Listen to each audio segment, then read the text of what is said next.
en el marco del Día Mundial del Médico Familiar que se celebra todos los años a través de WONCA, en este caso ROCIM WONCA, la Confederación Iberoamericana de Médicos Familiares. El tema que se ha escogido, cada año se escoge un tema. Este tema que se ha escogido ahora es construyendo resiliencia mental en un mundo cambiante. Y nosotros como grupo de medicina familiar y inmigración y salud de la migración, no podíamos quedarnos fuera de esta semana de eventos científicos, sobre todo tratándose de un tema muy álgido. De por sí, el proceso migratorio afecta a la salud mental y debemos nosotros trabajar en ello. Hacerlo en forma irregular, genera más dificultades en la salud mental y mucho más ahora que estamos viviendo, leyes antimigratorias emanadas principalmente por el presidente de Estados Unidos, lo cual ha generado dificultades no solo en el migrante, sino en su familia directa y en su familia, de los países de origen. Bajo ese preámbulo, contamos con la grata presencia del doctor Byron Bustamante, quien es licenciado en psicología, otorgado título por la Universidad Técnica Particular de Loja, es máster en ciencias de la familia, mención terapia familiar de la Universidad Santiago de Compostela en España y tiene un PhD en desarrollo psicológico, aprendizaje y salud de la Universidad Santiago de Compostela en España. Y con quien tenemos una gran amistad y hemos trabajado algunos temas de salud de la migración. Hemos brindado asistencia, sea de forma presencial, en forma virtual. Entonces, es alguien que conoce muy bien el tema que vamos a tratar. Sin más, dejo la palabra a Byron. Y gracias por su asistencia. Hola Joana, muchísimas gracias. Buenas noches. Buenas noches a todos los participantes y a las personas que puedan escuchar esta presentación en el momento que lo consideren oportuno. Efectivamente, hay una preocupación muy grande sobre lo que es el migrante y sobre lo que es la migración a nivel mundial. Y efectivamente en este tiempo cobra mucha más relevancia que todos aquellos que somos servidores de la salud, todos los que formamos parte del equipo integral de atención a las personas, nos informemos mucho más sobre lo que está sucediendo y sobre las cosas que podríamos hacer. Me gustaría incluso que puedan ver la imagen, la primera imagen con la que empezamos esta presentación y se hagan una idea o intenten ustedes imaginarse que están en uno de estos lugares, que están en uno de estos refugios, que están trabajando para este tipo de personas con las necesidades que tienen estas personas desde el área que ustedes manejan. Muchos son médicos, de lo que entendería, ¿sí? Pero ahí vemos también trabajadores sociales, psicólogos, y la pregunta que intentaré responder al final de esta presentación es ¿cuál es nuestro rol? ¿Cuál es nuestro rol desde la medicina familiar para abordar un problema tan complejo como es la salud mental y la migración? Voy a intentarlo y espero sus preguntas en el chat o si alguien quiere hacer alguna pregunta en vivo, abrir micrófono, pues no tengo ningún problema en ello. ¿Sí? Bueno, la temática es salud mental y migración. Eh, Empiezo con una pregunta. La primera pregunta es ¿a dónde van los migrantes? ¿De dónde están viniendo los migrantes que están en este momento en mi entorno? Y hay alguien que se hizo esa pregunta en el año 2022 y encontró lo siguiente. Una primera investigación encontró que la gran mayoría de los migrantes se quedan en el mismo continente. Hay como esta percepción de que se migra a Europa, como es el caso de algunos países como Ecuador, ¿sí? Pero en la gran mayoría, por ejemplo, si ustedes ven los migrantes de Asia, se quedan en su mismo continente. los europeos de la misma manera. Los sudamericanos, en menor proporción, se quedan en Sudamérica y se disgregan por Norteamérica, Europa, principalmente. ¿Sí? Pero en este mismo estudio, lo que ellos encontraron es esta tendencia. La gran mayoría de los migrantes, y estamos viendo en porcentajes, estamos hablando de 1 de cada 3 migrantes, la conducta que tiene de desplazamiento es pasar al país vecino. 1 de cada 3 migrantes pasa al país vecino o se mueve alrededor de 500, 1000 kilómetros y está interactuando con personas de países probablemente con los que tiene una cierta afinidad lingüística, cultural, en el caso al menos de Latinoamérica. ¿Sí?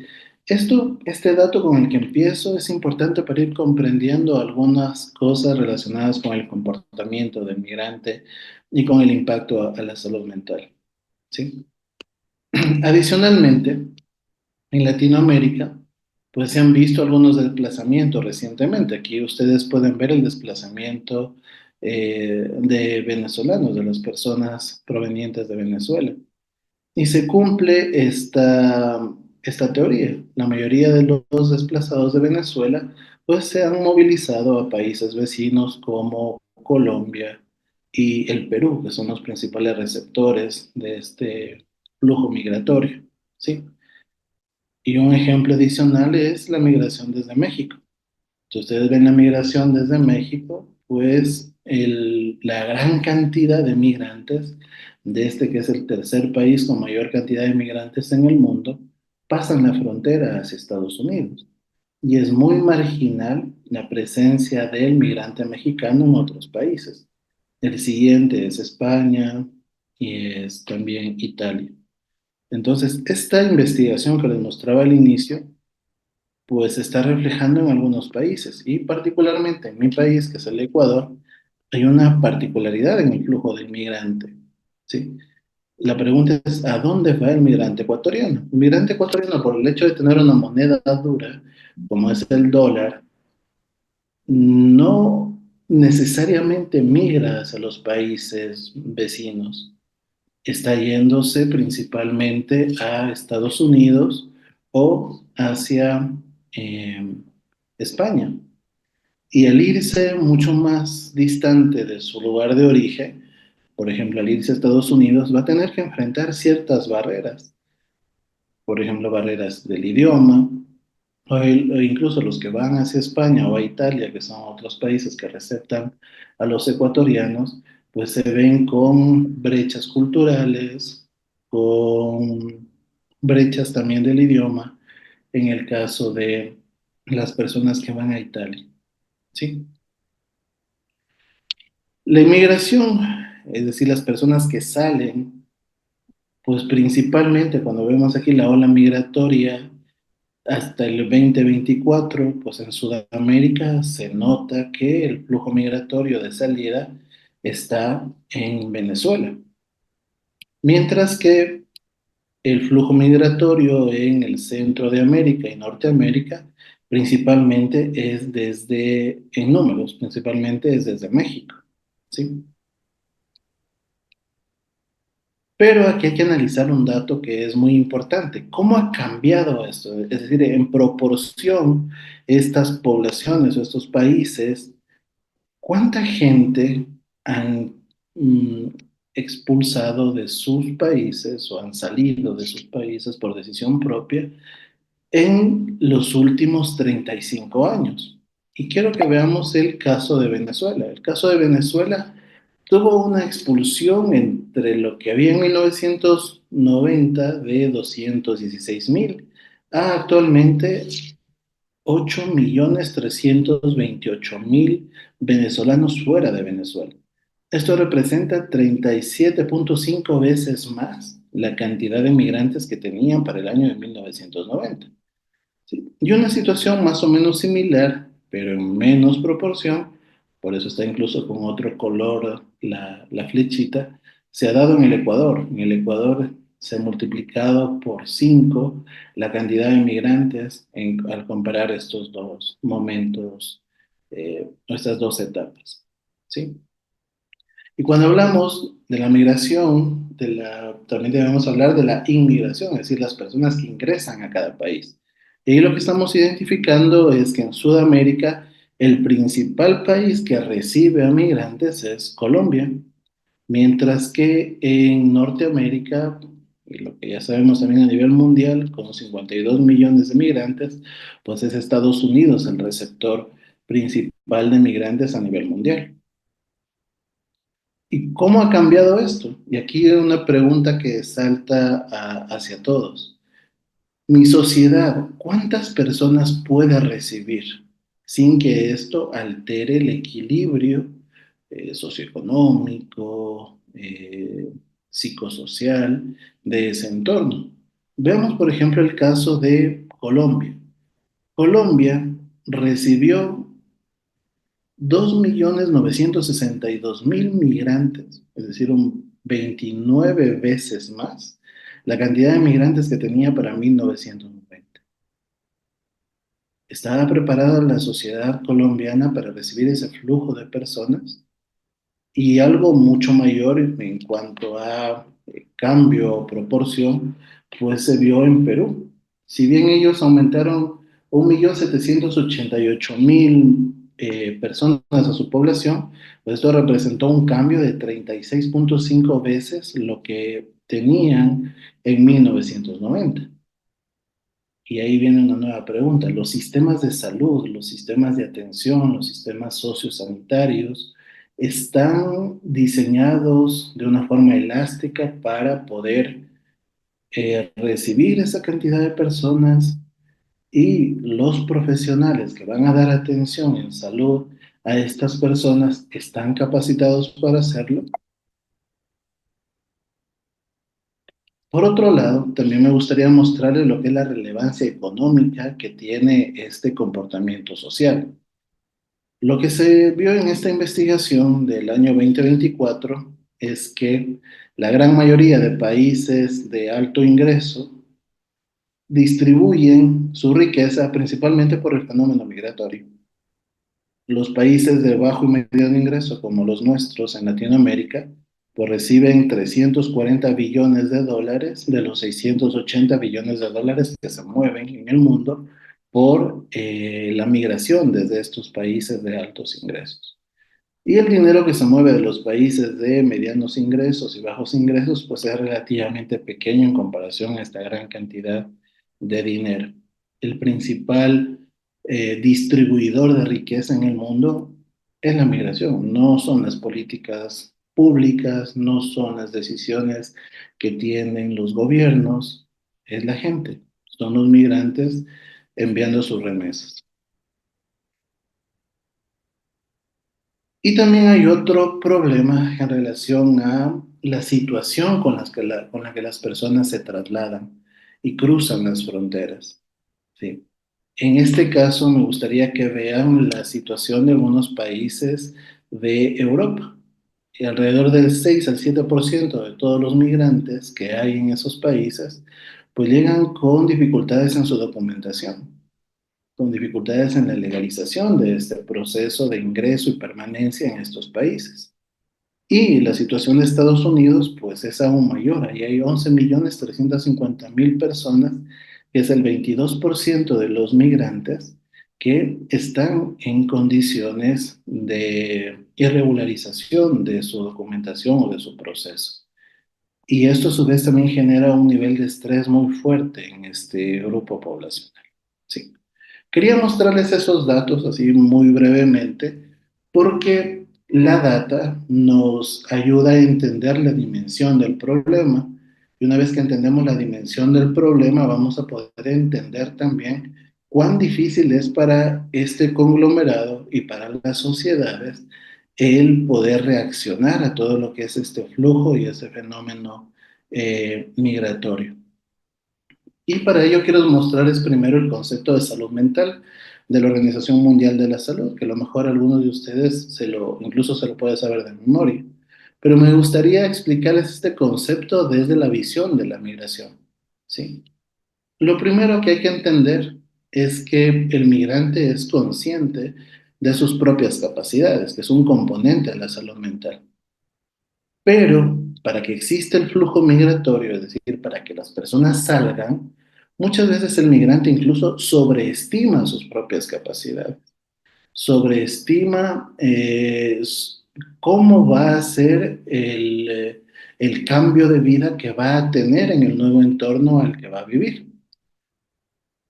Cree que en verdad el hecho de cruzar la frontera va a ser una situación que le va a cambiar prácticamente y muy rápido su estilo de vida y su forma de vivir. Y habrán situaciones en las que efectivamente eso se da, porque, qué sé yo, salen de lugares en donde hay guerra y al cruzar la frontera, pues al menos se encuentran que están seguros, que no van a morir quizás por el tema de una guerra. Pero hay otros migrantes que hacen otro tipo de migraciones que salen con un optimismo muchas veces no tan real, que implica un plan migratorio idealizado que no concuerda muchas veces con la realidad con la que se van a topar. Y ese es un choque muy fuerte. Es un choque muy fuerte para la salud mental, tener unas expectativas muy altas y luego chocarte con una realidad en la que te demuestra que es complejo y es duro. Pero si las personas no tuvieran esta idealización, este ensoñamiento en relación a lo que puede ser su futuro migratorio, no se moverían. Es decir, es muy saludable para la toma de decisión que estas personas se vean con cierto optimismo lo que van a enfrentar. Luego también parte de lo que es la salud mental es que las personas puedan trabajar en forma productiva y fructífera y que sean capaces de contribuir con su comunidad. Y aquí la pregunta es, ¿el migrante puede ejercer esta forma productiva y fructífera solo por su propia voluntad o necesita de un entorno que se lo facilite? ¿O necesita de un entorno que le dé oportunidades, que no lo segregue, que realmente ejerza un apoyo social a este grupo poblacional? Y eso es lo que podría garantizar que estas personas puedan contribuir con su comunidad. El hecho de que el entorno facilite el proceso de desarrollo del plan de vida que tienen los migrantes. Y lo último que puse en rojo es que puedan afrontar las tensiones normales de la vida. Pero aquí la pregunta es, ok, yo puedo afrontar las tensiones normales de la vida en el entorno que es mi zona de confort, donde yo vivo, donde están quizás mis familiares, donde está el trabajo que conozco, donde están las direcciones que conozco, las instituciones que conozco, los procesos que conozco, el idioma que conozco. Pero ¿qué pasa si las tensiones de la vida dejan de ser normales y ahora tengo que enfrentarme a un nivel de estrés porque no conozco el idioma, porque no conozco la forma de escritura, porque estoy en un lugar con otra religión, con otra forma de pensar, con otra forma de interactuar? ¿Qué pasa cuando las condiciones ya no son normales y yo sigo con mis mismas herramientas para enfrentarlas? Porque con eso me crié y con eso trabajé. Eso es lo que nosotros llamamos un proceso de adaptación. Los migrantes, al cruzar la frontera, inician un proceso de adaptación y de aculturización. Entonces es muy importante entender que este concepto de salud mental, cuando ya lo aterrizamos a la migración, pues tiene sus particularidades. Y esas particularidades es muy importante que los servidores de la salud los tengamos muy claros. Y que también conozcamos que existen algunos grupos que son mucho más vulnerables. O sea, la migración genera una vulnerabilidad, pero dentro de este grupo vulnerable hay aquellos que aún tienen mayores posibilidades de vulneración de sus derechos, de su salud mental, de su integridad, de su calidad de vida. ¿Sí? Entre ellos, los primeros son los refugiados. Por eso la primera imagen que les había puesto en esta presentación. los solicitantes de asilo, las personas desplazadas internamente también. Ejemplo, cuando hay algún terremoto, cuando hay alguna crisis de tipo ambiental o alguna crisis relacionada con conflictos. Aquellas personas que se desplazan del lugar en donde siempre vivieron y se van, aunque estén dentro del mismo país, a otro sitio, pues son migrantes, están desplazándose de el entorno en el que realizaban su vida cotidiana. Aquellas personas que están expuestos a conflictos armados es un grupo también de riesgo. Todo migrante de bajo ingreso, o bien porque tenía bajo ingreso en el entorno donde él vivía, o bien porque continúa teniendo un bajo ingreso en el nuevo entorno al que ha llegado. También todo aquel grupo que tenga un apoyo social bajo o escaso.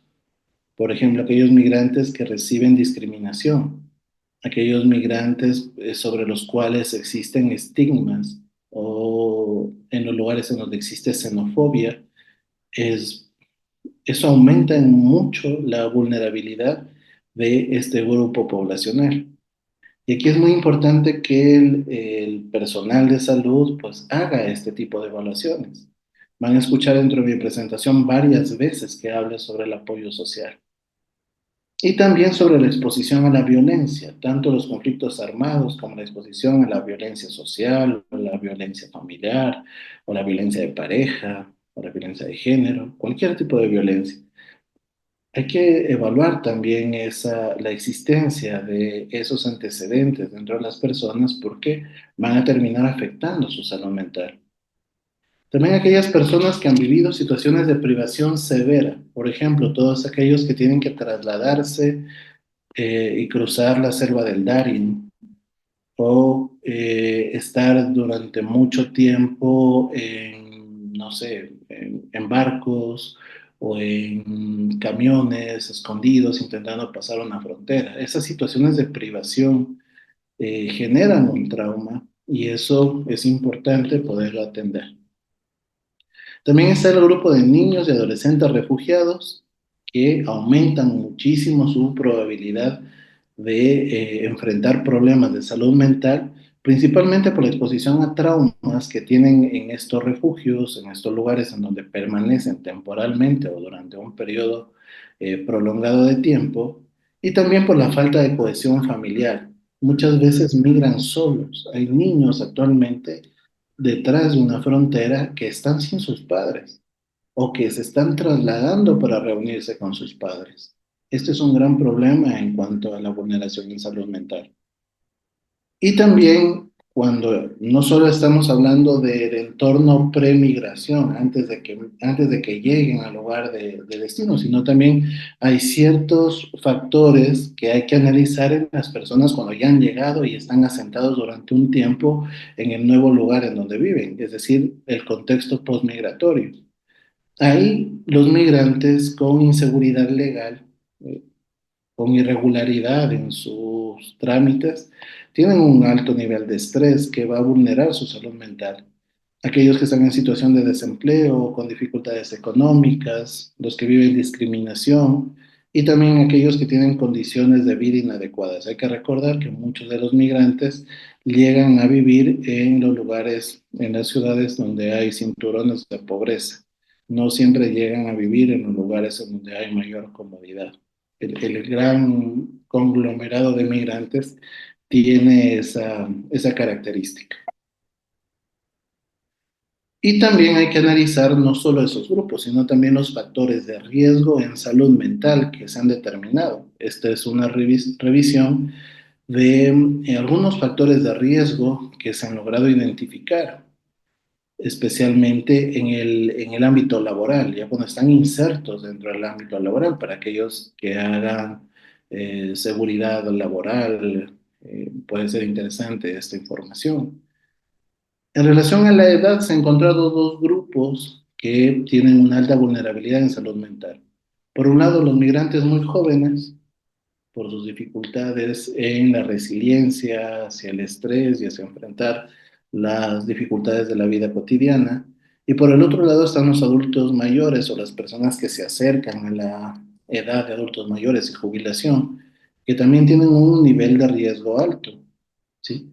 ¿Por qué? Porque muchas veces tienen que adecuarse a contextos laborales que les exigen mucha flexibilidad y quizás en el entorno en el que ellos vivieron no tenían, por poner un ejemplo, información sobre el uso de inteligencia artificial o información sobre el uso de aplicaciones. Y a ellos les va a resultar mucho más complicado por situaciones de analfabetismo digital, pues el adaptarse a ciertos contextos laborales. En el ámbito biológico, pues lo que se sabe es que los problemas de salud preexistentes y los antecedentes de trastornos psicológicos es importantísimo evaluar en este grupo poblacional cuando están insertados ya en un contexto laboral. En lo individual, las malas habilidades de afrontamiento al estrés. Esa es una evaluación que es estándar y que se puede realizar en 15 o 10 minutos de los estilos de afrontamiento que tienen las personas y ayudamos muchísimo con ese diagnóstico precoz para poder direccionarle hacia los profesionales de salud mental o de terapia ocupacional que pueden ayudar a estas personas a mejorar esas habilidades de afrontamiento, ¿sí?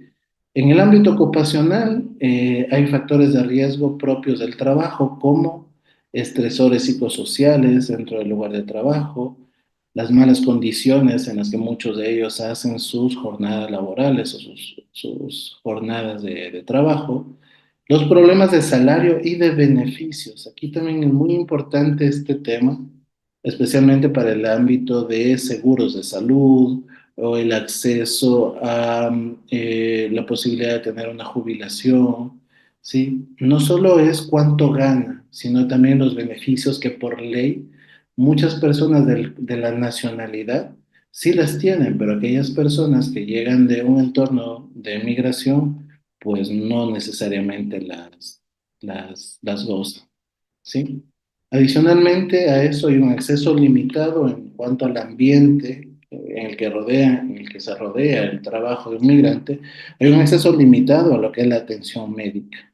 Y una de las funciones que luego vamos a hablar en cuanto a lo que sería la función de todo el equipo de salud o el equipo integral de salud, es intentar acercar esos recursos de salud hacia este grupo poblacional. También está la duración de la residencia y las condiciones de vida que estas personas tengan en el lugar en el que están viviendo actualmente. Y finalmente reiteramos el factor de riesgo social, que es el apoyo social, que muchas veces es limitado en algunos contextos que son mucho más hostiles con los migrantes en comparación a otros contextos que son mucho más tolerantes. Y aquí voy a enumerar algunas evidencias sobre los principales problemas de salud mental que suelen enfrentar esta población. El primero de ellos, indudablemente, es el estrés. ¿Cuán problemático es el estrés? Pues aquí les muestro unos datos de una revisión bibliográfica en la que se hicieron esa pregunta. ¿Cuán frecuente es el estrés crónico y el estrés, el distrés, es decir, el estrés que no es adaptativo en esta población? Lo que encontraron en los migrantes del Medio Oriente y de África, que es el estudio que les muestro en la parte superior, es que la prevalencia es del 22%, es decir, uno de cada cinco migrantes vive en condiciones de estrés que no son saludables. Y entre los principales estresores que ellos viven son el tema de la migración forzada, en comparación con las personas que salen voluntariamente, y también la etapa de traslado migratorio. El mayor nivel de estrés que viven los migrantes es justamente mientras intentan llegar a su destino, en comparación con el estrés que viven en las fases posteriores, ¿sí? Es mucho más probable que un migrante, cuando preguntemos sobre la historia del migrante o la parte de la historia clínica que hagamos de ellos, el trayecto migratorio es muy importante evaluarlo, ¿sí? Porque es un factor de riesgo que es importantísimo al momento de predecir la salud mental que van a tener en el futuro. Y aquí les pongo una investigación que se hizo en la pandemia en España, justamente con los migrantes, para identificar qué era lo que les sucedía a ellos en su salud mental en esta situación de estrés colectivo. Todos estábamos estresados, a todos nos había cambiado el ambiente, pero cuando a todos nos cambian las cosas y empeoran, es muy probable que estos grupos la pasen aún peor, pasen mucho peor que la población del entorno que se ve afectada. Cuando buscaron la prevalencia de síntomas depresivos, encontraron que el 22,3% tenían síntomas depresivos que ameritaban una atención clínica. Y la ansiedad estaba en el 21%. ¿Sí? ¿Y cuáles eran los factores de riesgo? El vivir en una casa alquilada, que muchas veces es la condición por muchos años de los migrantes, y las condiciones de salud mental previa, que cuando llegan estas situaciones de estrés colectivo o de emergencia, pues en la gran mayoría de las personas hacen que se incremente la posibilidad de que padezcan un problema de salud mental. Y aquí lo importante de los factores protectores que encontraron en este estudio en relación a la depresión. El primero es la edad avanzada. El hecho de que las personas hayan tenido una experiencia de ciertas situaciones de vida que fueron igualmente estresantes o duras, va generando a la larga una resiliencia por experiencia que protege la salud mental.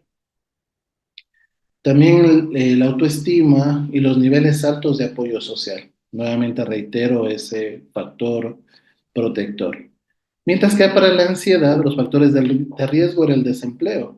Y ver un entorno en el que tienes poco control y el futuro se ve en forma impredecible y vivirlo sin recursos, que es la situación que tienen los desempleados, obviamente va a incrementar la ansiedad que ellos pueden vivir. Y los factores protectores, de igual manera, la edad avanzada y el tener una mejor calidad de vida, que sería todo lo contrario de estar en una situación de desempleo. Y de aquellas personas que pudieron haber desarrollado realmente su plan migratorio, incluso cuando el entorno se vuelve hostil, tienen una cierta protección. Pero eso realmente es una minoría dentro de este grupo. Este estudio nos da una orientación de cómo se podrían hacer los programas de intervención para esta población. Necesitamos trabajar mucho en mejorar el apoyo social de los entornos, en trabajar con la autoestima de estos individuos, de estas personas, y esto principalmente a través de diseños de programas que sean culturalmente efectivos, que sean trabajados con ellos, adaptados junto a ellos.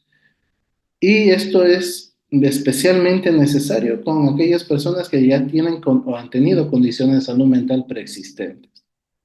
Pero todo esto, la posibilidad de que existan este tipo de programas, depende de que se puedan ajustar o no los servicios de salud mental en las situaciones de crisis. Y ahí hay un gran problema. Generalmente, o lo que sucedió en la pandemia, todo el sistema de salud o gran parte del sistema de salud fue resiliente y se pudo adaptar en un cierto tiempo a la cantidad de mortalidad que se estaba presentando. Pero el que menos posibilidad tuvo de adaptarse y hasta ahorita sigue con dificultades para adaptarse es el subsistema de salud mental, porque la epidemia de problemas de salud mental se extiende mucho más en el tiempo y no se ven las sintomatologías tan rápido. El siguiente problema, aparte del estrés, es la depresión. ¿Cuán importante es la depresión en este grupo poblacional? Pues la investigación de los migrantes del norte de África y Medio Oriente hablaban de un 42%. Cuando vemos en migrantes trabajadores, estamos hablando de un 38%. Y cuando vemos aquellas personas que han sido desplazados por la guerra en otro estudio, está entre el 25 y el 28%. Es decir, es una proporción muy alta de personas con problemas afectivos dentro de este grupo poblacional. Y principalmente hay que tener mucha atención en las mujeres y en todas aquellas personas que hayan hecho un largo tiempo de desplazamiento. Recuerden la importancia de evaluar el trayecto migratorio. Esto va a dar muchas luces al momento de predecir la posibilidad de desarrollo de problemas de salud mental. Otro problema es la ansiedad. La ansiedad también está presente en el 43% de migrantes del Medio Oriente y África.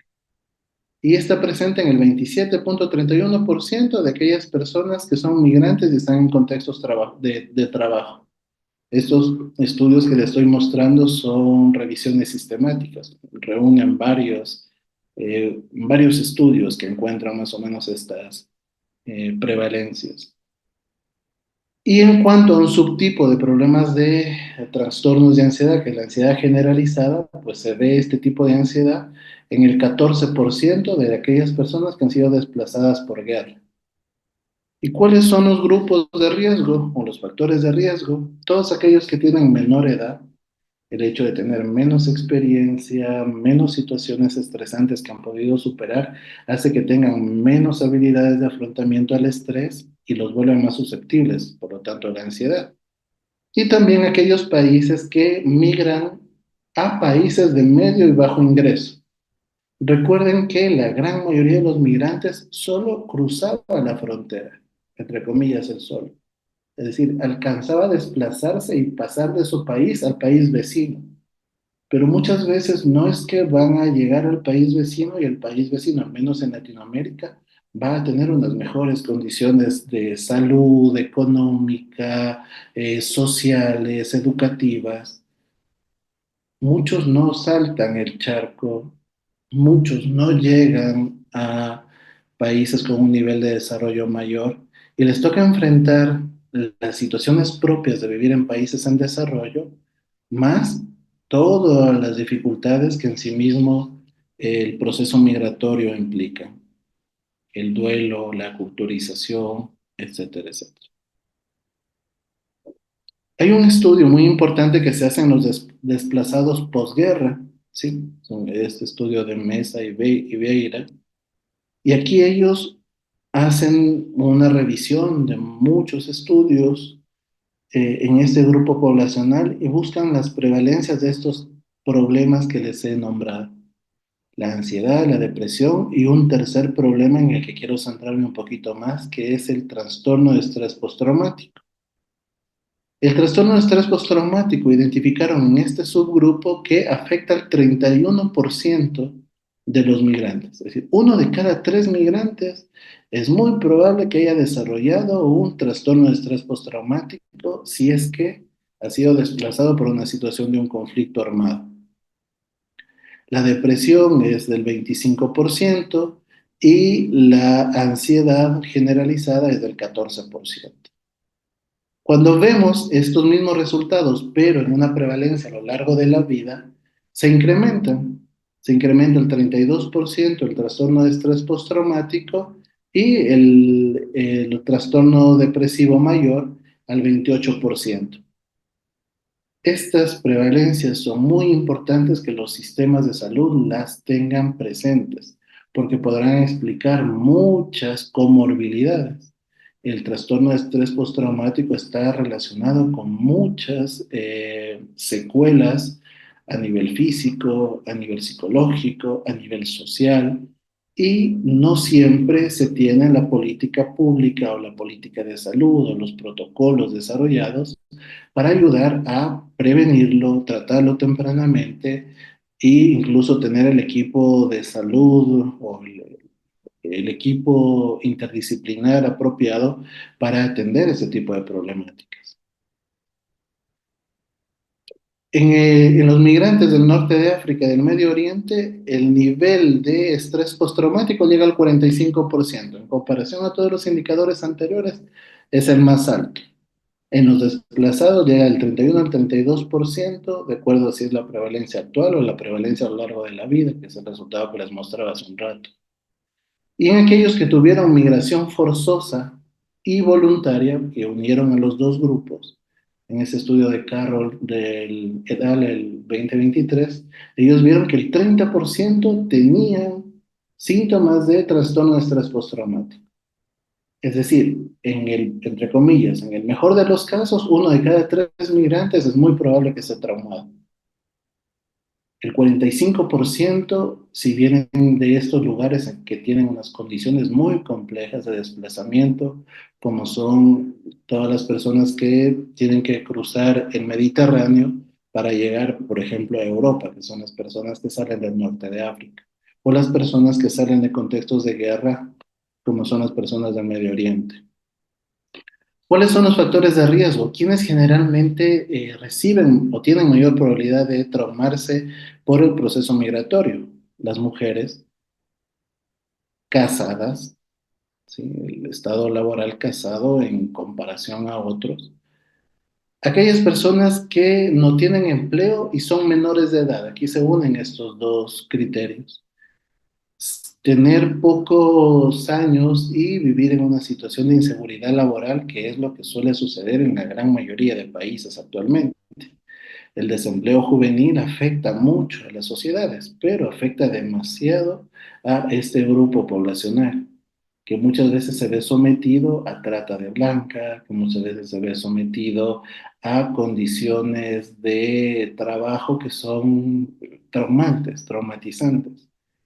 Y también, nuevamente, el tiempo largo de desplazamiento. Muchas de las personas generan o viven situaciones muy traumáticas durante el viaje para llegar al lugar de destino. Y para cambiar un poquito de todo este panorama de prevalencias y de factores de riesgo y demás, y hablar ya de qué podemos hacer o a dónde podemos dirigir o a qué tipo de profesionales podemos dirigir a estas personas para que sean tratados en estas problemáticas altamente prevalentes, pues les tengo aquí una presentación de las terapias basadas en evidencia que se sabe que funcionan para tratar la salud mental de los migrantes y de estos problemas específicos de los migrantes. Está la terapia cognitiva conductual, está el MDR, está la terapia de exposición narrativa, que funcionan para el trastorno de estrés postraumático, depresión y ansiedad, y el MDR es muy específico para el trastorno de estrés postraumático. La terapia integrativa ha demostrado ser muy eficiente para la depresión y la ansiedad. Y las terapias de resolución de problemas, que son los subtipos, la PM Plus y la SBS, son unos subtipos relacionados que integran lo que es ayudar a que las personas desarrollen mejores habilidades de afrontamiento al estrés, solución de problemas, eh, control de la sintomatología relacionada con la ansiedad. Pues todos estos subtipos de terapias han demostrado ser altamente eficientes para el trabajo con la sintomatología ansiosa de la población migrante. Todos estos estudios que ven en la parte superior están basados en solo intervenciones y estudios específicos de eficacia en población migrante. Muchas de las cosas no solo se hacen a través de procesos terapéuticos, sino que también se pueden hacer a través de intervenciones de ciertos componentes del proceso terapéutico, que se pueden realizar incluso a nivel grupal o comunitario. Ejemplo, las intervenciones creativas, expresivas, artísticas, ayudan a la disminución de sintomatologías. ¿Sí? No es igual que un tratamiento psicoterapéutico, pero han demostrado ser eficientes cuando se aplican y se tiene dentro de los protocolos de intervención también el acompañamiento de este tipo o el complementar este tipo de intervenciones individualizadas con este tipo de intervenciones grupales o también incluso de entrenamiento a las personas como procesos preventivos. El mindfulness también ha demostrado ser eficiente, el dar talleres en relación a atención plena, manejo eh, de los síntomas relacionados a la parte fisiológica de la ansiedad, pues ayuda muchísimo a estos grupos poblacionales. Y la psicoeducación de lo que les está sucediendo, de su propia sintomatología, de cómo pueden ir enfrentando adecuadamente o de mejor manera lo que les está sucediendo, también ha demostrado que ayuda a reducir la sintomatología. Y algunos otros tipos de intervención social y grupal. Entre ellas, las intervenciones grupales han demostrado que son prometedoras en el contexto de refugiados, pero en ciertos contextos en donde hay refugiados, que son en los países de alto ingreso. Es decir, si vamos a hacer intervenciones de tipo grupal con componentes psicoterapéuticos, psicoeducativos, artísticos o el programa que estemos diseñando, es importante que estén fondeados. Es decir, que puedan permanecer en el tiempo, que sean sostenibles, porque muchas veces confundimos esto con activismo. Hacemos actividades con los migrantes o una actividad que empieza una semana y luego hemos desaparecido y esto no demuestra que es eficiente. Hay que intentar que ¿Me esos, puedes pro- dejar? hay que intentar que esos programas se mantengan en el tiempo, ¿sí?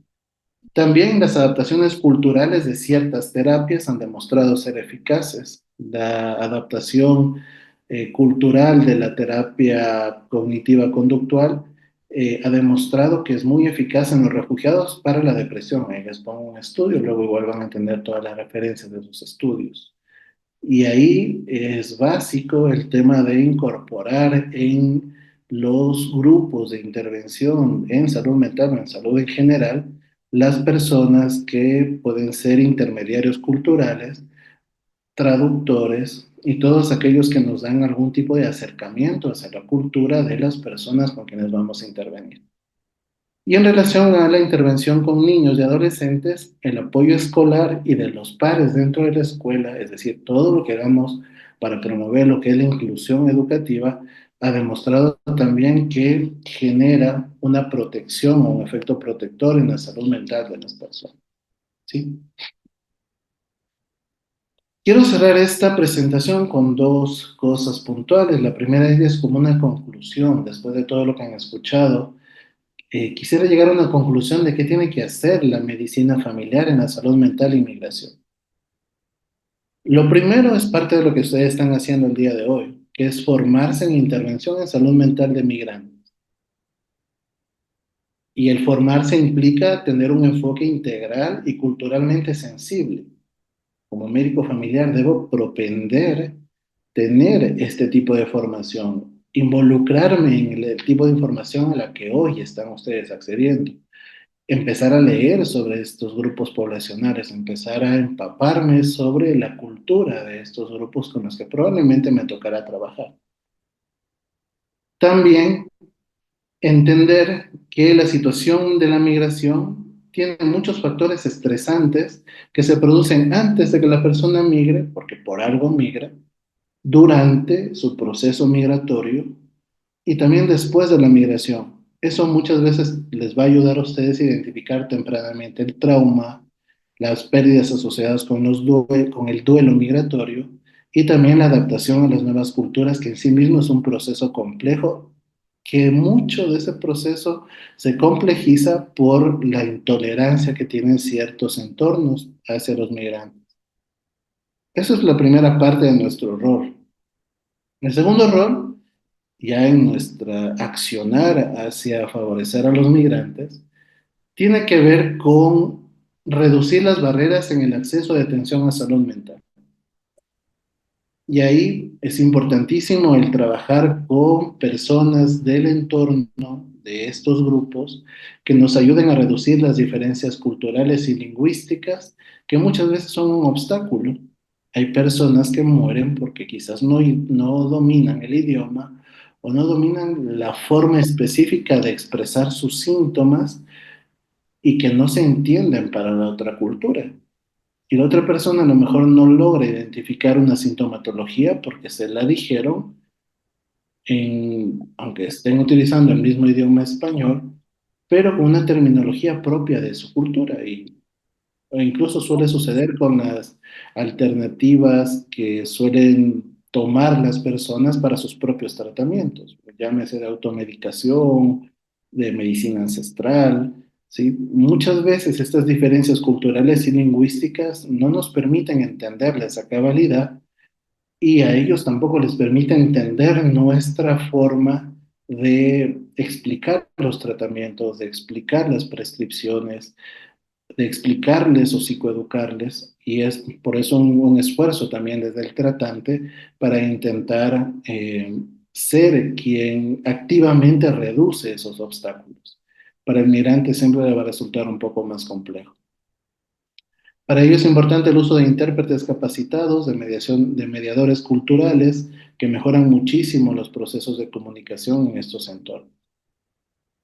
Luego, también está el integrar servicios de salud mental en atención primaria. Aquí algunos tendrán quizás la posibilidad, si están dirigiendo algún sistema o son parte de la toma de decisiones en alguna clínica o en algún entorno de servicios de salud, porque muchas veces los programas psicoeducativos o el usar tecnologías para hacer un cribado rápido o para incorporar personal de salud mental no está dentro de las primeras decisiones que se toman en los sistemas de salud. Y el hecho de que ustedes se informen sobre esto y la importancia de esto abre la oportunidad a que se puedan tomar ese tipo de decisiones y se puede invertir mucho más en la prevención y en la atención oportuna de ese grupo poblacional.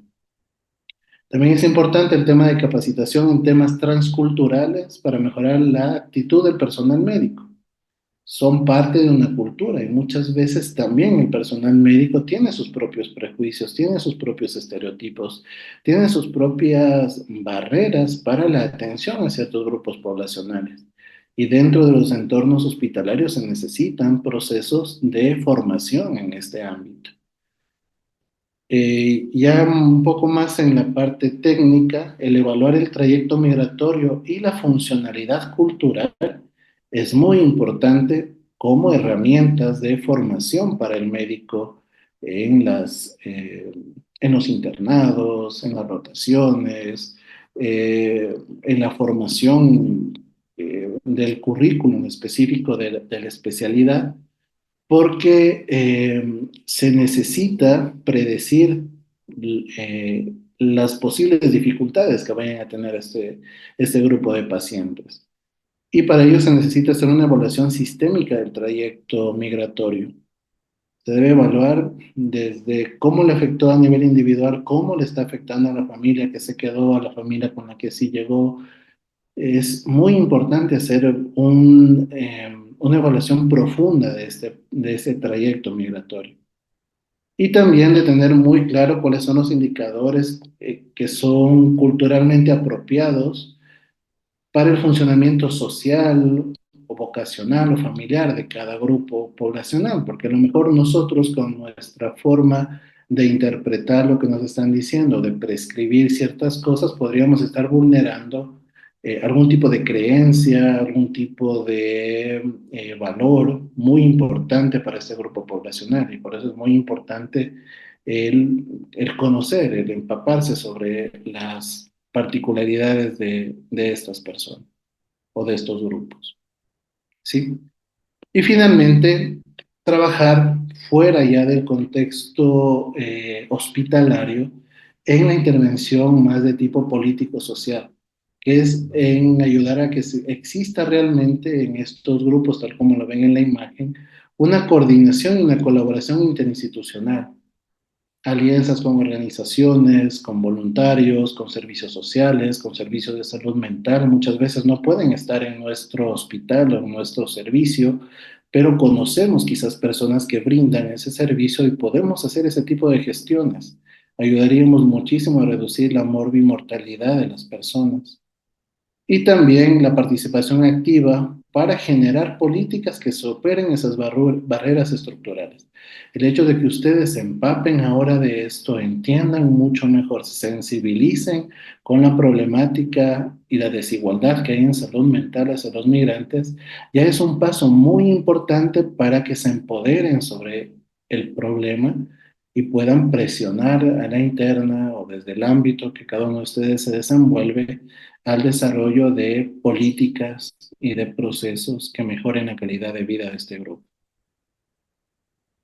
Finalmente, el último regalito que Johanna les había comentado hace un momento y se los dejo ahí un tiempo para que lo puedan escanear. Son 4 casos que nosotros trabajamos acá en la ciudad de Loja, en Ecuador, en relación a problemáticas que son muy frecuentes en el migrante y en su salud mental.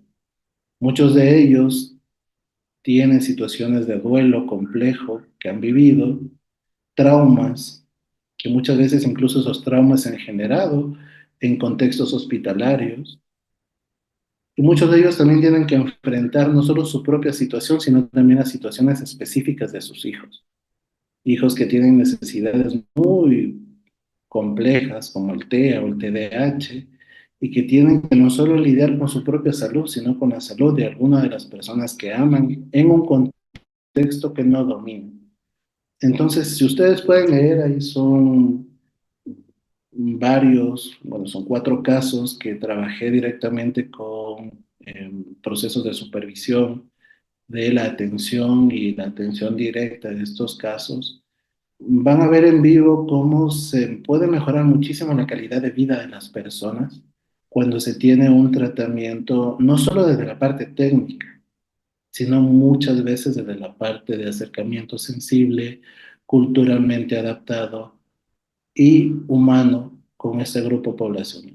Es por ello que les dejo estos 4 casos para que los puedan revisar, compartir, trabajar o usar de la forma que ustedes consideren necesario. ¿Sí? También les dejo en la presentación todas las referencias de las investigaciones que se han trabajado para este momento y al final les dejo un QR para que puedan también revisar lo que son mis trabajos y publicaciones en relación a esta temática y a otras temáticas. Y dejo un espacio libre para poder aceptar sus preguntas. Les agradezco muchísimo su escucha activa de esta presentación. Muchísimas gracias. Excelente presentación, Byron, como siempre, muy profesional, nos deja muchos regalos para poder nosotros analizar y compartir con nuestros estudiantes y podamos nosotros pues seguir ahondando en lo que es la salud mental y la migración. Bueno, veo que tiene algunos aplausos, Byron, ¿ah? Eso está muy, Me muy, alegra muy mucho. bien y para la oportunidad dejamos abierta la invitación porque tenemos que seguir trabajando en los procesos formativos. Ya que usted nos ha hecho esas sugerencias, pues la vamos a coger. Dejo abierto el micrófono para quienes quieran realizar las intervenciones y preguntas y luego estaremos interviniendo también. Disculpas en las imágenes, tengo aquí gente que también está oyendo atrás de mí, perdón. Está, están haciéndole barra. Dejo abierto el micrófono para las preguntas, por favor. Perfecto. Alguien ha hecho una pregunta, Joa, en el chat sobre ejemplos de la adaptación cultural a la terapia cognitiva conductual.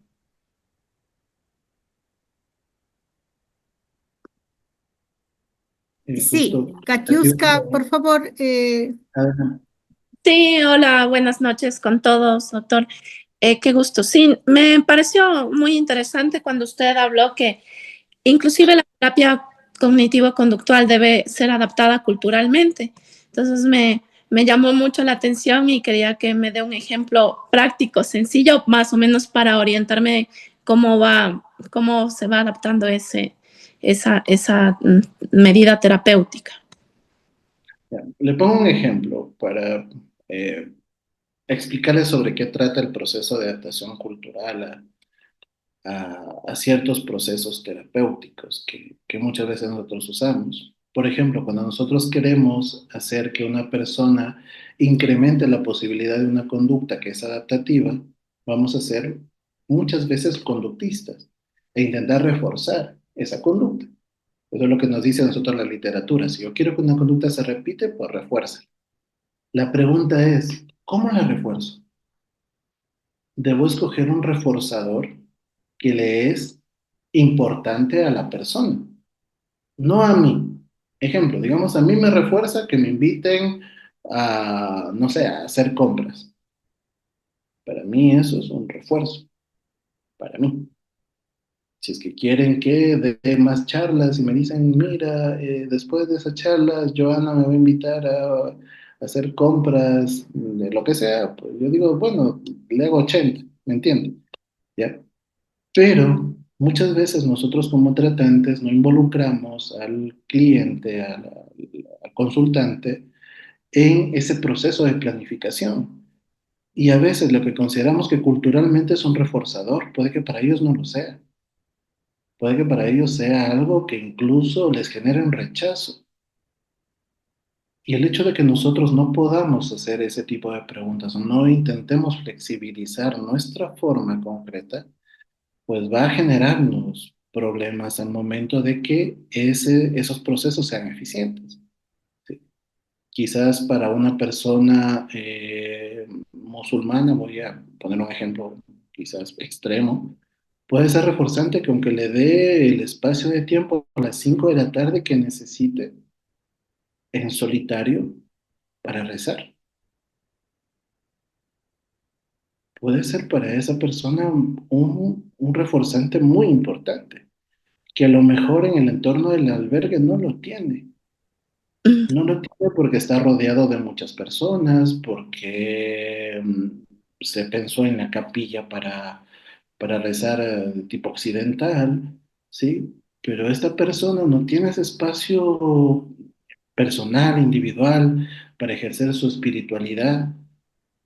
Y si yo no tengo esa apertura cultural, yo como tratante, Mm, de pedirle la opinión sobre lo que se le está proponiendo, se le está diciendo, pues la técnica, por más eficaz que sea en la literatura, dejó de ser eficaz.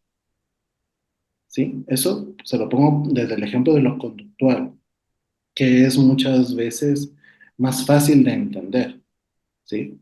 Y en cuanto a lo cognitivo, pues también, cuando yo intento hacer una reestructuración cognitiva y a lo mejor yo estoy trabajando con una creencia súper importante para esa persona, pero que está muy asociada a sus valores, y yo intento desestructurar o intentar reformular esa cognición, lo más probable que voy a lograr es que la persona no se adhiera al tratamiento, porque estoy afectando su identidad, no una cognición que le genera disfuncionalidad.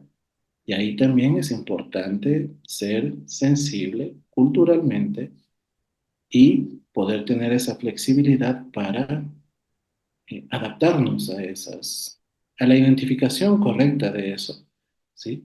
Y al uso adecuado de la técnica eficiente, pero que tiene que pasar por el filtro de la cultura. Si no, vamos a tener muchos choques, muchas deserciones de los tratamientos o muchos problemas al momento de que las personas vayan a mejorar. No sé si con eso le pude responder. sí, sí, muchas gracias, porque estaba un poquito confundida y te refieres a hacer un tratamiento más individualizado, centrado en la persona y escuchar, ¿no? Porque no porque la tabla o el score dice hagamos esto para el tratamiento va a funcionar, ¿no? Entonces eso está muy, muy bonito que se tome en cuenta eso para poder involucrarnos un poco más con los pacientes. Muchas gracias, quedó muy claro. Muchas gracias a usted. Muchísimas gracias Katiuska por la pregunta. Gracias Byron. Bueno, una cuñita, ¿no? Toda esta presentación ha sido transmitida y compartida por los canales de YouTube de SIM y también estará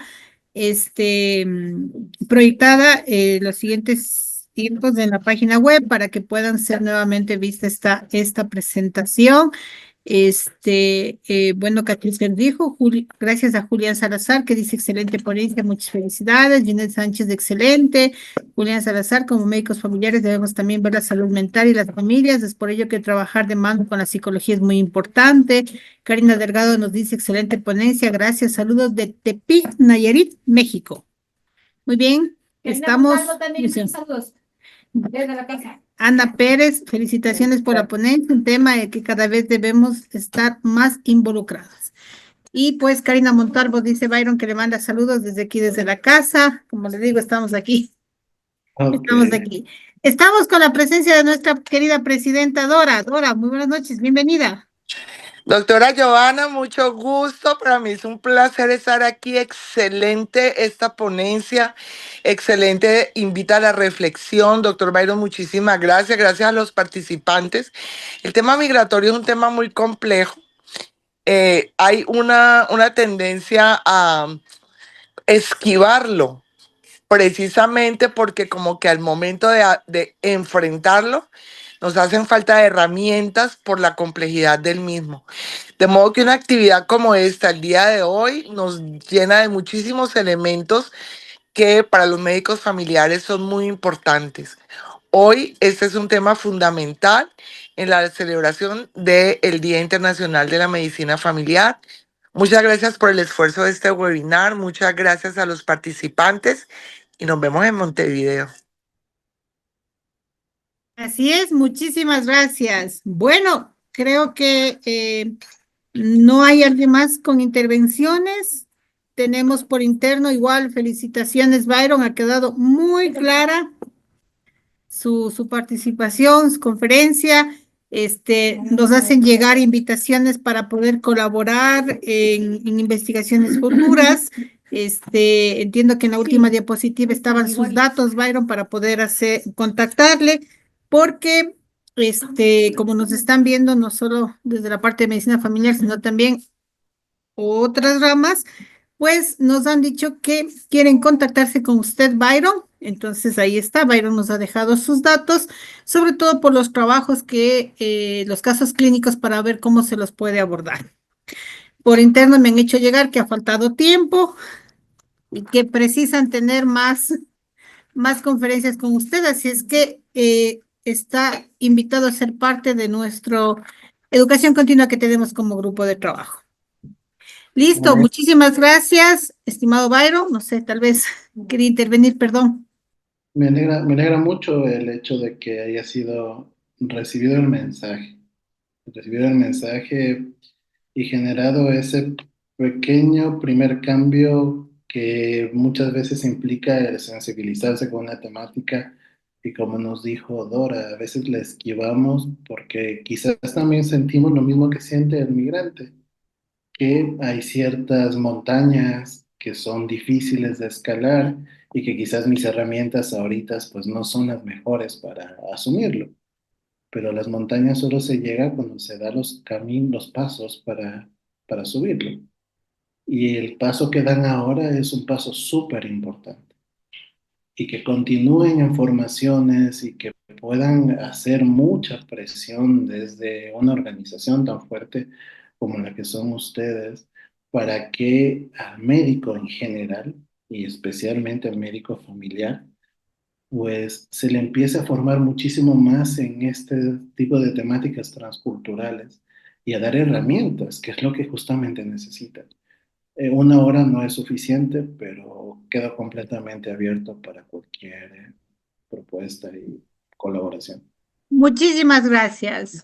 Bueno, pues damos así por concluido este gran webinar. Nuevamente reitero nuestros agradecimientos, Byron, y será en una próxima oportunidad. Gracias a todos quienes se dieron cita y nos vemos muy pronto. Un abrazo. Hasta luego.